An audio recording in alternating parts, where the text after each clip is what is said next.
YouTube, Mr. Airsoft M911, and here is the shooting review for the pistol that I got, alright? As you can see, maybe you can't, but right here, I have a empty Pepsi can that I will shoot. Alright? Now let's see what this bad boy can do. Alright.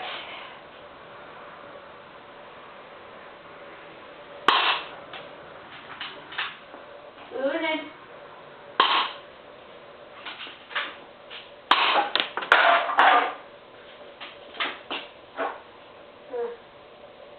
Stop him again.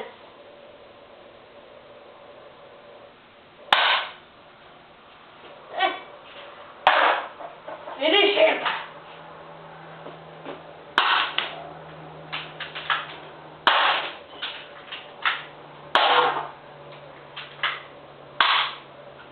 Alright. As you can see, I am out of ammo.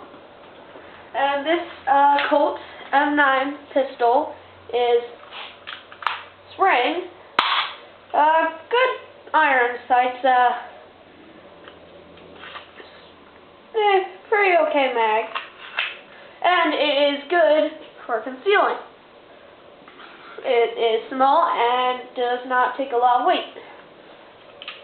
So that is my review for the Colt M9 Airsoft pistol.